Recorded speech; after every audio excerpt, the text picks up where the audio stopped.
ভাবছেন একজন অসহায় মানুষকে দেখছেন, ভুল ভাবছেন। তিনি অসহায় নন, তিনি আমাদের সবার জন্য এক জীবন্ত অনুপ্রেরণা। কিভাবে? গল্পটা শুরু থেকে শেষ পর্যন্ত দেখলে বুঝে যাবেন। পারবে না মা? আমি কাঁদছি, তুমি দেখছো না কত কষ্ট করছি গাউনিয়া। পড়ো তুমি পড়ো। I think Alia enjoyed her work as a little doctor because she can work off the physical well-being of the students. এই তো মায়া। জীবনে জিততে হলে কিভাবে লড়াই করে যেতে হয়, আজ সেটা শুধু শুনবেন না, অনুভব করবেন। আমার মায়া আমার কইতো মরে যা, আল্লাহ তোর বাঁচা রাখছে। যে আমার কষ্টেতে আমি ভিক্ষা করছি, এদিক চুরি চামারি করি নাই। কেউ বিশ্বাস করে না তুই আমার পোলা, তুই মরে যা, তোর বাচ্চা থাকা লাগবে না। ও ভাই, এই কথা আমি কইতাম না, আমার কষ্ট লাগে ভাই। কইতে গেলে ভাই বুক ফাইটটা জায়গা ভাই। কঠিন এক রোগ ধীরে ধীরে কেড়ে নিয়েছে তার শরীরের অংশ। পায়ে যখন পোকা হইতো না, ওই যে কোলেস্টোরের লেগা গাও পছন্দ হয়ে যেত গা, বুঝতে পারতাম ভাই। ওইটা দিয়ে ফোটায় মাংস গলা পড়তো। একটা এমনি উঠতো, একটা এমনি নিচে নামতো। এদিকে ব্যথা ছটফট করতো। আল্লাহ ডাকতেছি ভাই, ব্যথা উঠলে আল্লাহ জিকির মুখ দিয়ে আসে না।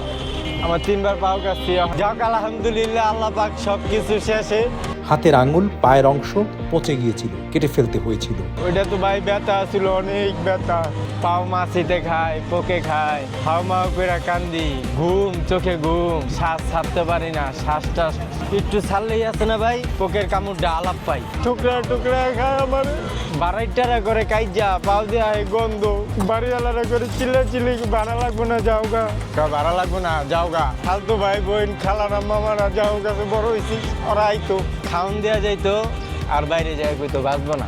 মাইয়ার সামনে কান্দতেও পারি না, মাইয়ারে পাঠাই দিলাম নানি বাইতে। মায়ও আমার পিছ ছাড়ে না, কইলাম তুই জায়গা আমার দূরে জায়গা ভিক্ষা করে খাগা। এক পর্যায়ে সিদ্ধান্ত নিয়েছি, আমার মায়ের আমি মইরা যাব। লগে 30 টাকা না জানি কয় টাকা ছিল, সেই টাকা দিয়ে মায়ের হার্ডওয়ারের দোকানে পাঠাইছি। প্লাস্টিকের রশি আনবা, শক্ত রশি, জানি না ছিল। ফাঁসি দিছি। ফাঁসি দেওয়ার পরে আমার এই জায়গার ভিতরে সুতলি বাঁচতেছে, ফ্যান ঝুলাইছি, তার আছে না, ফ্যানের তার বাঁচতেছে, একটু অস্বস্তি লাগতেছে, আর শরীর পুরা গাইমা গেছে। এরপরে বাড়িওয়ালারা আরো বেশি চাপ দিল যে তোমরা যাও গা, আমরা সাথে সাথে দেখছি। দেখা আল্লাহ শুকরিয়া আদায় করলাম, ওদিন মরার ইচ্ছা বাদ দিয়ে দিলাম। কিন্তু আমার ব্যথার পয়েন্ট দিন দিন বাড়তেছে। দ্বিতীয়বার যখন একটু ফাঁসি দিয়ে দিব, প্রথমবার রশি আনছি, তালা আনি নাই, কিন্তু দ্বিতীয়বার রশিও আনছি, তালাও আনছি। ফাঁসিটা যখন দিমু টাইমে টাকা দিব আমার নিজামুদ্দিন ভাই, আমার চিকিৎসার লেগা 2 দিনের ভিতরে আমার পাও কাটার ব্যবস্থা করে দিল আমার নিজামুদ্দিন ভাই। একজন মানুষের জন্য এটাই তো শেষ হয়ে যাওয়ার কথা, কিন্তু এখান থেকেই তার শুরু। নিজের কষ্ট, নিজের লড়াই লুকিয়ে রাখেননি তিনি। মোবাইল ক্যামেরার সামনে দাঁড়িয়ে বলতে শুরু করলেন নিজের গল্প। দিনের পর দিন মানুষ দেখলো তার জীবন, তার লড়াই, তার সাহস। আসসালামু আলাইকুম আমার ভালোবাসার ভাই বন্ধুরা, আপনাকে দোয়ায় আল্লাহর রহমতে আমরা অনেক ভালো আছি আলহামদুলিল্লাহ।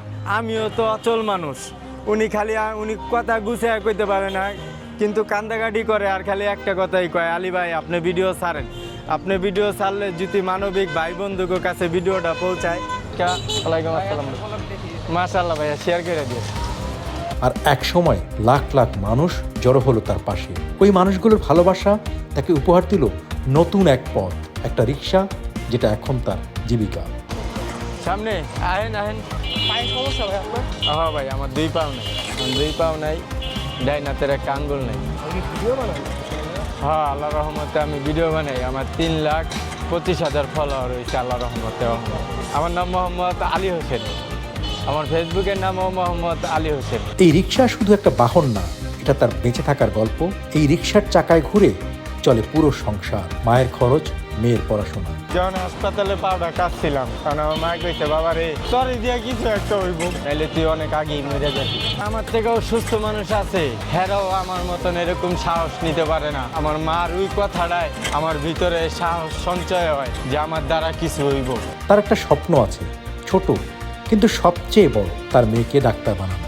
আমার মাইয়া আমারে সাহস দেয়, আমি আমার মাইয়ারে সাহস দেই, আমার মায়ে আমারে সাহস দেয়, আমি আমার মায়ের সাহস দিই। আল্লাহর রহমতে আমরা আমাকে কইতে পারেন সাহস নিয়ে বাচ্চা রয়েছি। প্রতিদিন রাইতে যখন নাকি ভিডিও সাইডে ঘুমাইতে যাই না, খালি একটাই চিন্তাই আহে মানুষের কাছে তো কই খালি আমার মাইয়ারে ডাক্তার বান তো আমার চেষ্টা চালাই যেতেছি কি ভাই আজকে ম্যাডাম আইছিল আব্বা নিয়মিত পড়ে যাবা মা অনেক সাংবাদিকও কিন্তু কই দিয়েছি তুমি ডাক্তার হইবা পারবা না মা আমি কাঁদছি তুমি দেখছো না কত কষ্ট করছি গাউনিয়া এটি মনে আছে না মনে আছে এই শক্তি দিয়া পড়বা পরস তুই পরস বাইরে যাবা মাইয়ায় সব সম্ভব অন্য রিস্কালার মাইয়ারা যদি ডাক্তার হইতে পারে তুমি পারবা না কেন তোমার আব্বু তো আবার কন্টেন্ট ক্রিয়েটারও করে ভিডিও বানায় যে মানুষটাকে আপনি প্রথমে অসহায় ভাবছিলেন তিনি আসলে আমাদের চেয়ে অনেক বেশি শক্তিশালী, কারণ আমরা যেখানে হাল ছেড়ে দেই তিনি সেখানে নতুন করে শুরু করেন।